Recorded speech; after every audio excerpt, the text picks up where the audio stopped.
Second BA స్టూడెంట్స్కి online క్లాస్కి స్వాగతం.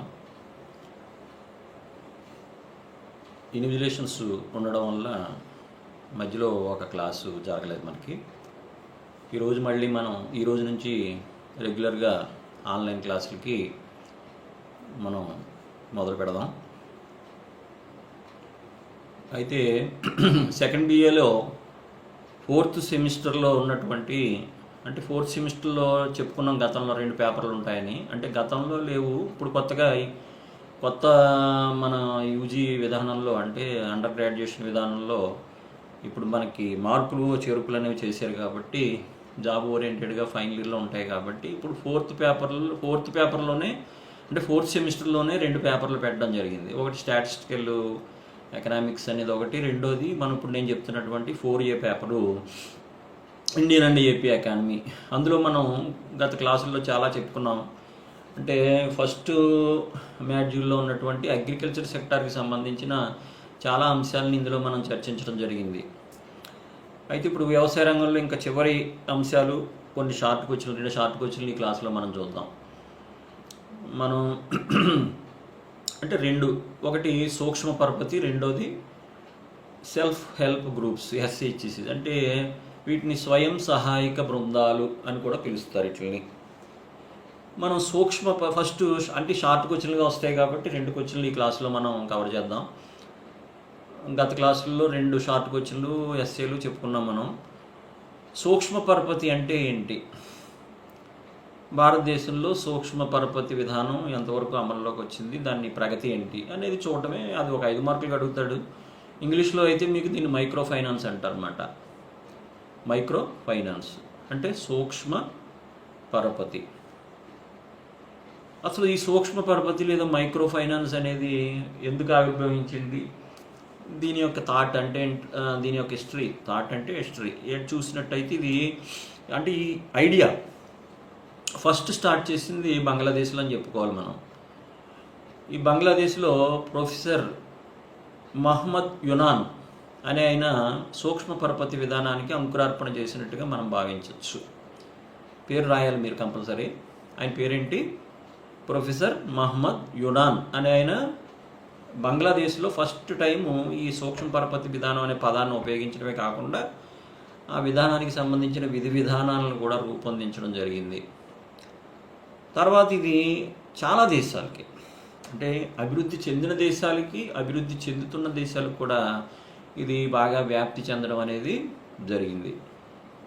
ముఖ్యంగా అభివృద్ధి చెందుతున్న దేశాల్లో భారతదేశానికి మన దేశం నుంచి విడిపోయింది కాబట్టి బంగ్లాదేశ్లో పుట్టి మన దేశంలోకి వచ్చింది. అలాగే పాకిస్తాన్ ఇలాంటి చిన్న దేశాల్లో కూడా, ఇది నేపాల్, భూటాన్ ఇలాంటి దేశాల్లో కూడా ఈ మైక్రో అంటే ఎక్కడైతే పేదవాళ్ళు, మధ్యతరగతి వాళ్ళు, బలహీన వర్గాలు ఎక్కడ ఉంటారో వాళ్ళందరికీ కూడా ఈ మైక్రో ఫైనాన్స్ అనేది అవసరం కాబట్టి ఆయా దేశాల్లో ఉన్నటువంటి ప్రభుత్వాలు ఈ మైక్రో ఫైనాన్స్ని అంటే తెలుగులో మీరు తెలుగు మీడియం కాబట్టి సూక్ష్మ పరపతి విధానాన్ని అమల్లోకి తీసుకొచ్చి ప్రజలకి పరపతి అంటే ఏంటి, అప్పులు ఇవ్వడం అనేది స్టార్ట్ చేయడం జరిగింది.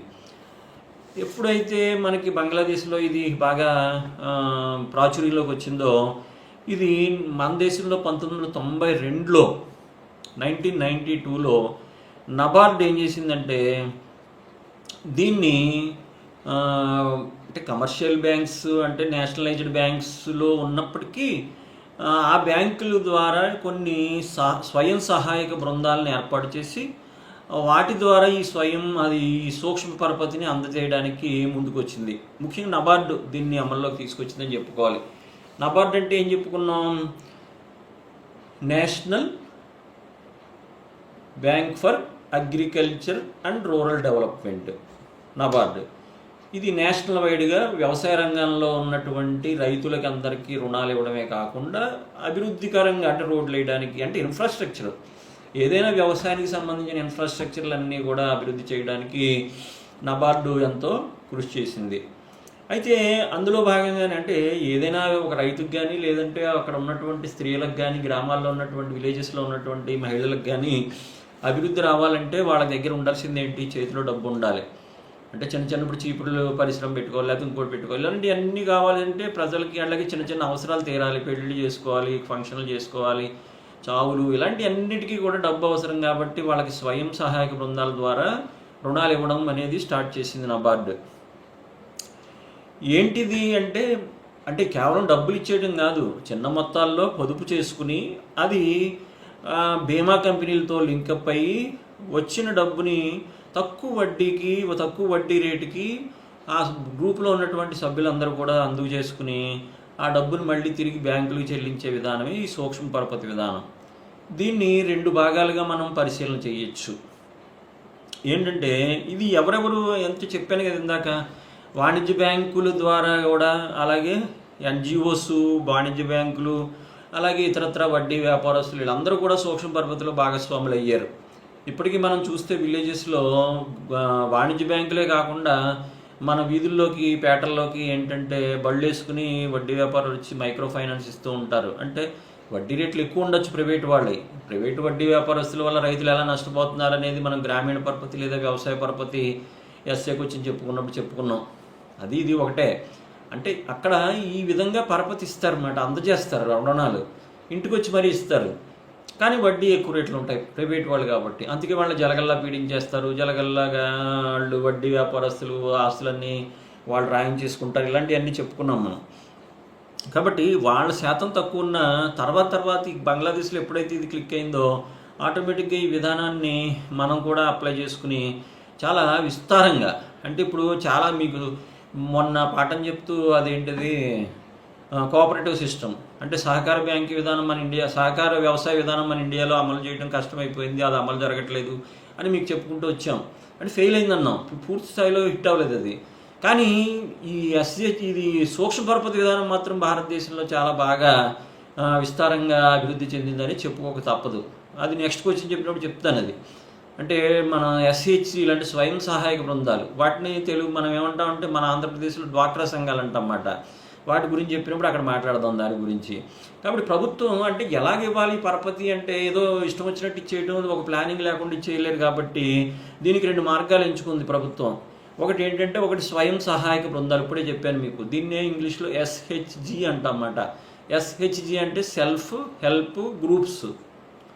ఏంటండి? సెల్ఫ్ హెల్ప్ గ్రూప్స్ అంటే స్వయం సహాయక బృందాలు. మన ఆంధ్రాలో చెప్పాను కదా, వీటిని డ్వాక్రాస్ అంటారు. ఆ రూటు ఇప్పుడు డబ్బుని ప్రజల్లోకి ఈ పేదవాళ్ళకి లేదా వెనకబడిన వర్గాల వాళ్ళకి, అణగారిన వర్గాల వాళ్ళకి డబ్బుని అందజేయాలంటే రోడ్డు మీద నిలబడి ఇలాగ ఇచ్చేయలేంగా చేతితోటి. అంటే దానికి ఒక రూట్ ఉండాలి, రూట్ కాజ్ ఉండాలి. అలా రూట్లో మనకి స్వయం సహాయక బృందాలను ఒకటి తీసుకుంది. అలాగే ఉమ్మడి బాధ్యత గ్రూపు లేదా గ్రామీణ బ్యాంకు నమూనా అని 2. అంటే ఒకటి స్వయం సహాయక బృందాలు, రెండోది గ్రామీణ బ్యాంకు నమూనా. అంటే ఎప్పుడైతే ఈ కమర్షియల్ బ్యాంక్స్ విలేజెస్లో చిన్న మొన్న చెప్పాను బ్యాంకింగ్ గురించి, చిన్న బ్యాంకులన్నీ కూడా స్థాపించి విలేజెస్లో ఉన్నటువంటి పేదవాళ్ళకి కూడా చిన్న రుణాలు ఇవ్వడం. ఇప్పుడు వేటలపాలెం, కట్టమూరు, కాండ్రకోట ఇలాంటి చోట కూడా బ్యాంకులు స్థాపిస్తున్నారు. ఎందుకంటే ఈ మైక్రో ఫైనాన్స్ అంటే మూలాలకి తీసుకెళ్ళడం, ఏదో పెద్ద ఇండస్ట్రియలిస్ట్కి లేదంటే ఉద్యోగస్తులకి టౌన్స్లో పెట్టి ఇళ్ళు కట్టుకోవడానికి లేదా ఇంకోదానికి ఇండస్ట్రీస్ పెట్టుకోవడానికి ఇవ్వడమే కాకుండా విలేజెస్లో ఉన్నటువంటి రైతులకి, ఇతరత్ర లేడీస్కి, వీళ్ళందరికీ కూడా వాళ్ళకు ఉన్నటువంటి అంటే కోళ్ళ పరిశ్రమ పెట్టుకోవచ్చు, కోళ్ళ పెంపకం పెట్టుకోవచ్చు, లేదంటే అగరత్తుల ఫ్యాక్టరీ పెట్టుకోవచ్చు, లేదంటే ఏదో ఒక కొవ్వొత్తుల ఫ్యాక్టరీ, ఇలా ఏదో ఒకటి. అంటే గ్రామాల్లో కూడా కేవలం ఏదో ఇప్పుడు చూసినా వాళ్ళు వెనకబడి ఉండకుండా వాళ్ళకు కూడా స్వయం సహాయకం అంటే ఎవరికి వాటి సెల్ఫ్ డెవలప్మెంట్ కోసం ప్రభుత్వం యొక్క ఆశయం అది. కాబట్టి ఈ మైక్రో ఫైనాన్స్ అనేది ఒక అస్త్రంగా దీన్ని తీసుకెళ్ళడం జరిగింది. ఈ స్వయం సహాయక బృందాలు మీరు 2 సబ్ హెడ్డింగ్స్ తోటి షార్ట్ క్వశ్చన్ రాయొచ్చు. స్వయం సహాయక బృందాలు అంటే చెప్పాను కదా ఎస్హెచ్జి, అంటే మన రాష్ట్రంలో అయితే దాన్ని డ్వాక్రా అంటారని చెప్పాం. అంటే ఈ స్వయం సహాయక బృందాలకి ఎవరిస్తారు లోన్స్ అంటే బ్యాంకులు ఇస్తాయి. అంటే గ్రూప్స్ కింద ఏర్పడతారు. ఇప్పుడు 10 మంది ఒక గ్రూప్ కింద ఏర్పడ్డారు అనుకోండి, వాళ్ళు వెళ్ళి బ్యాంకుని అప్రోచ్ అయ్యి మేము ఒక గ్రూప్గా ఉన్నాం, రిజిస్ట్రేషన్ అయింది, మాకు లోన్ ఇవ్వండి అంటే లోన్ ఇస్తారు. ఆ లోన్ తీసుకుని వీళ్ళు స్వల్పం ఒకళ్ళు ఆ గ్రూప్లో ఉన్న వాళ్ళు దాన్ని ఉపయోగించుకుని వాళ్ళ అవసరాలు తీర్చుకుని మళ్ళీ తిరిగి గ్రూపుకి కట్టేస్తే దానికి ఆ గ్రూపులో ఉన్న సభ్యుల అధ్యక్షుడి కింద ఉంటారు ఒకడు, వాళ్ళు వెళ్ళి ఆ బ్యాంకుకి కట్టేస్తారు. కొంచెం మినిమం వడ్డీ ఉంటుంది, మరీ భయంకరంగా వడ్డీలు ఉండవు కాబట్టి, గవర్నమెంట్ బ్యాంక్స్ కాబట్టి అది చాలా ఈజీగా, అంటే ప్రజలకి పనులు అవుతాయి, చిన్న చిన్న స్మాల్ స్కేల్ ఇండస్ట్రీస్ పెట్టుకోవచ్చు. ప్రజల యొక్క ముఖ్యంగా మనం ఒక పాయింట్ ఎకనామిక్స్ పరంగా చెప్పుకోవాలంటే ఏంటది, జీవన ప్రమాణ స్థాయి, కాస్ట్ ఆఫ్ లివింగ్ అనేది పెరగడానికి అవకాశం ఉంటుంది. గతంలోకి ఇప్పటికీ మీరు చూసినట్టయితే గ్రామాల్లో ఎవరికి టీవీలు ఉండి కాదు, వాషింగ్ మిషన్ ఉండి కాదు, ఫ్రిడ్జ్లు ఉండి కాదు, లేకపోతే ఫ్యాన్స్ ఇలా ఏమి ఉండి కాదు, ఏదో గుడ్ లెవెల్లో అలా బతుకుతూ ఉండేవారు. ఇప్పుడు మీరు ఏ విలేజ్కి వెళ్ళి చూడండి, అందరూ గుడిసెలు ఉన్నాయి, ఇప్పుడు గుడిసెలు లేవు ఎక్కడ, అంటే తాటాకిళ్ళు అలాంటివన్నీ పోయినాయి, పెంకుటిళ్ళే కనిపించట్లేదు, అన్ని స్లాబ్లు. కాబట్టి ఎలాగా ఇవన్నీ అంటే మైక్రో ఫైనాన్స్ రావడం వల్ల, అంటే ప్రజల జీవన ప్రమాణ స్థాయి, అందరికీ టీవీలు, అందరికీ ఫ్రిడ్జ్లు, చిన్న ఆటో డ్రైవర్ ఉన్నా కూడా వాడు చక్కగా పొదుపు చేసుకుని వాడు చేసుకుంటే వాడు ఒక ఏసీ కొనుక్కోవచ్చు. అంటే ఇప్పుడు మనం ఏంటది మనం విలాసవంతంగా జీవించాలి అంటే అది ధనవంతులకు ఒక్కరికే కాదు, మనం చక్కగా ప్లాన్ చేసుకుంటే మధ్యతరగతి వాళ్ళు, కింద స్థాయి వాళ్ళు కూడా చక్కగా ఉండొచ్చు అనేది మనకు ఇప్పుడు విలేజ్ చూస్తే కనిపిస్తుంది. అంటే ప్రతి వాళ్ళలోనూ డబ్బు దాచుకోవాలి, డబ్బును పొదుపు చేయాలి, వచ్చిన పరపతిని మనం ఉపయోగించుకోవాలి, మన జీవన ప్రమాణాన్ని పెంచుకోవాలనే ఆలోచన పెరుగుతుంది.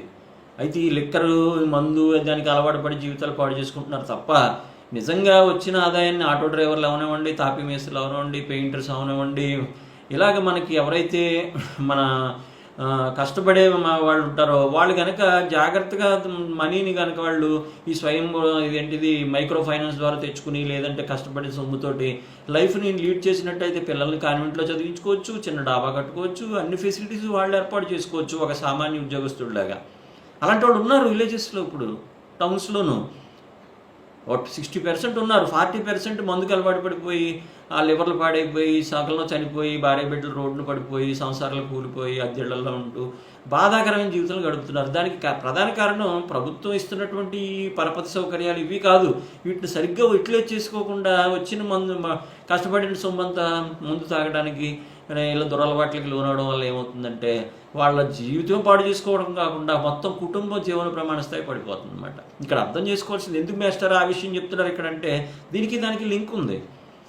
మీరు కష్టపడి కొంత సంపాదించుకోవడమే కాకుండా ప్రభుత్వం ఇస్తున్నట్టు ఇలాంటి పరపతి సౌకర్యాలు ఉపయోగించుకుంటే పిల్లలు బాగా చదివించుకోవచ్చు, వాళ్ళకి ఏ సాఫ్ట్వేర్ ఇంజనీర్లు అవుతే మీ జీవితమే, మన జీవితమే మారిపోద్ది. కాబట్టి ప్రభుత్వం ఇలాంటి సదుపాయాలు, ఇలాంటి కొత్త కొత్త విధానాలు తీసుకొచ్చినప్పుడు దాన్ని యూటిలైజ్ చేసుకోవాల్సిన బాధ్యత ఎవరి మీద ఉందంటే మన మీదే ఉంది. కాబట్టి ఏంటది సూక్ష్మ పరపతి విధానం అనేది చాలా మంచి విధానం.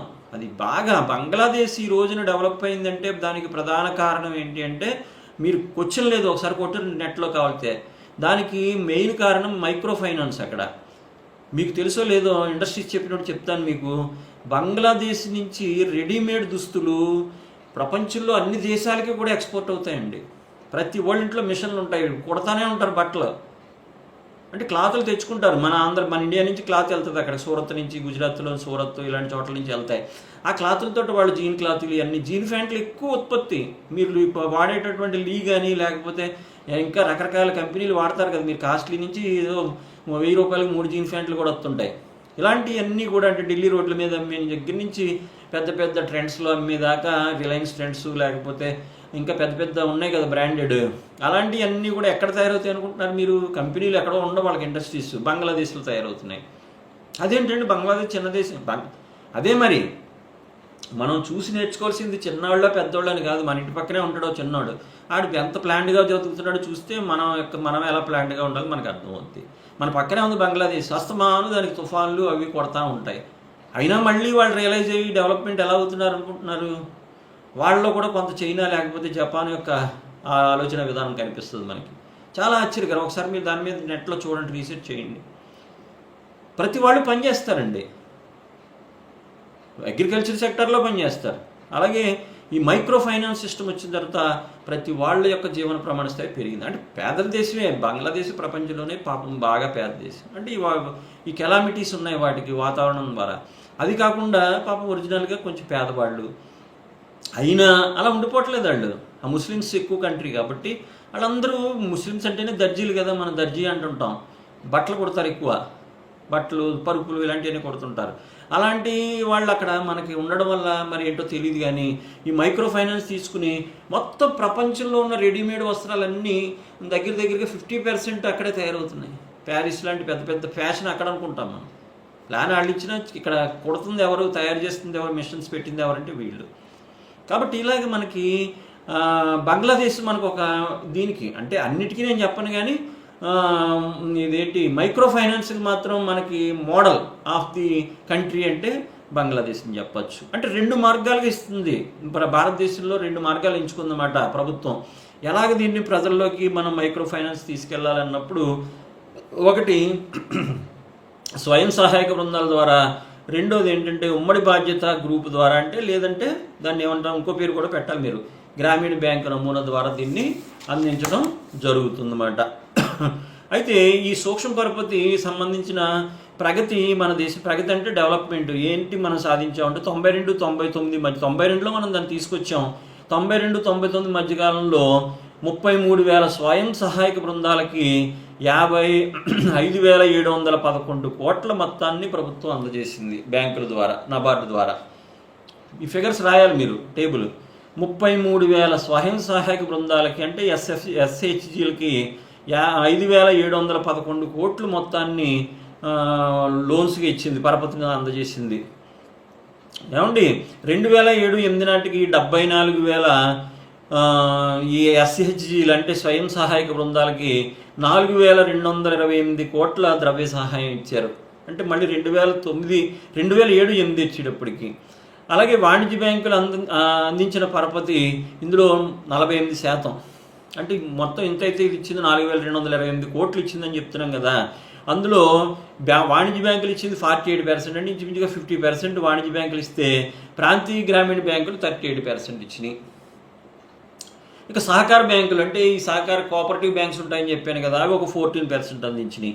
ఆ తర్వాత 2008 అయిపోయింది కాబట్టి 2009 నుంచి చూసినట్టయితే అప్పుడు మనకి ఈ చంద్రబాబు నాయుడు గారు ముఖ్యమంత్రిగా వచ్చిన తర్వాత ఎస్హెచ్సీలు బాగా పెరిగినాయి. కాబట్టి ఈ ఎస్హెచ్సీల ద్వారా అంటే డ్వాక్రా సంఘాలని పెట్టాం పేరు ఇక్కడ మన దానికి. డ్వాక్రా సంఘాల ద్వారా ఎన్ని వచ్చినాయి అంటే 17,94,720 మహిళా సంఘాలు. ఇది రికార్డు మాట. గోబులో మనకి అప్పుడు గిన్నిస్ బుక్లో కూడా ఎక్కాం మనం. చాలా రికార్డు, ఇది వరల్డ్ రికార్డు. ఎందుకు అంటే అప్పుడు ఉన్నటువంటి ముఖ్యమంత్రి చంద్రబాబు నాయుడు గారు ఆయన దీని మీద చాలా రీసెర్చ్ చేసి ఇది ఎలాగా డెవలప్మెంట్ రావాలి, విలేజెస్లో పాకలన్నీ పోవాలి, ప్రతివాడు డెవలప్ అవ్వాలనే గొప్ప ఆలోచనతో ఆయన విజన్ తోటి ఏం చేశాడంటే ఈ బాగా ప్రజల్లోకి తీసుకెళ్లారు. అప్పుడే వచ్చింది డ్వాక్రా. మేము అప్పుడు జన్మభూమి కార్యక్రమాలకు వెళ్ళినప్పుడు డ్వాక్రా సంఘాల వాళ్ళకి క్లాసులే చెప్పేవాళ్ళం. అప్పుడు మాకు అనిపించేది అబ్బా భలే ఉంది ఈ కార్యక్రమం. ఆడవాళ్ళందరూ వినేవారు, అమ్మ మీరు ఇది పెట్టుకోండి, కోళ్ళ పరిశ్రమ పెట్టుకోండి, ఇంకోటి పెట్టుకోండి అని చెప్తా ఉండేవాడు వాళ్ళకి. కాబట్టి అలాగే మనకి 17,94,720 మహిళా సంఘాలకి వాణిజ్య బ్యాంకుల ద్వారా 1,650 కోట్లు, గ్రామీణ బ్యాంకుల ద్వారా 1,043 కోట్లు, సహకార బ్యాంకుల ద్వారా 330 కోట్లు మనం వీళ్ళు పొదుపు చేసి రుణాలుగా కూడా తీసుకున్నారు. చూడండి ఎంత డెవలప్మెంట్ ఇది. మళ్ళీ చదువుతాను ఇది. 2009లో 17,94,720 మహిళా సంఘాలు బ్యాంకుల వద్ద అంటే ముందు డబ్బు దాచుకోవాలి. ఎంత దాచుకున్నారు? 1,650 కోట్లు వాణిజ్య బ్యాంకుల దగ్గర దాచారు. దాని ద్వారా మళ్ళీ లోన్ తీసుకుంటారు, దానికి డబల్. కాబట్టి ముందు దాచుకుని ప్రాంతీయ గ్రామీణ బ్యాంకుల వద్ద 1,043 కోట్లు, సహకార బ్యాంకుల వద్ద 330 కోట్లు పొదుపు చేసిన సంఘాలు, పొదుపు సంఘాలు ఉన్నాయన్నమాట. ఆ పొదుపుని ఏం చేస్తారంటే వాళ్ళు మళ్ళీ తక్కువ వడ్డీలతో రుణాలు తీసుకుని అందరూ ఖర్చు పెట్టుకుని. చెప్పాను కదా, ఒక సంఘం ఉంది పచ్చళ్ళ పరిశ్రమ పెట్టుకుంటుంది, ఒక సంఘం ఉంది పూతరేకులు, ఆత్రేయపురం సైడ్ ఉందనుకోండి పూతరేకులు, అలాగే మన సర్పవరం దగ్గర ఉందనుకోండి ఇవి కొవ్వొత్తులు, శాక్ పీసులు, పచ్చళ్ళు. ఇలాగ మీరు చూడాలి, అందుకే మీరు అన్నీ వినాలి, చూడాలి. కాబట్టి ఈ విధంగా సూక్ష్మ పరపతి అనేది మన దేశంలో గొప్ప డ్రాస్టిక్ చేంజ్, అందులో డౌట్ ఏం అక్కర్లేదు. యాజ్ ఎకనామిక్స్ మాస్టర్ నేను చెప్తున్నాను, ఈ సూక్ష్మ పరపతి విధానం వచ్చిన తర్వాత విలేజెస్లో ఒక అద్భుతమైన ప్రగతి అనేది వచ్చింది. అది కూడా మన ఆంధ్ర దానికి మోడల్గా నిలిచింది దేశానికి. అప్పుడు ఆయన ఉన్నటువంటి ముఖ్యమంత్రి గారు చంద్రబాబు నాయుడు గారు తీసుకున్న చర్యలు, మంచి మంచి చర్యల వలన ఇది మొత్తం దేశంలో ఉన్నటువంటి అన్ని రాష్ట్రాలకి ఈనాడు విస్తరించింది. ఒక మోడల్గా మన ఆంధ్రప్రదేశ్కి వచ్చి రీసెర్చ్ చేసేవారు అప్పుల్లో. కాబట్టి సూక్ష్మ పరపతి విధానం అనేది ఒక అద్భుతమైన విధానంగా మనం చెప్పుకోక తప్పదు. ఇది మన సూక్ష్మ పరపతి గురించి. నెక్స్ట్ క్లాస్లో స్వయం సహాయక బృందాలు SHGల గురించి చెప్పుకుందాం. Thank you.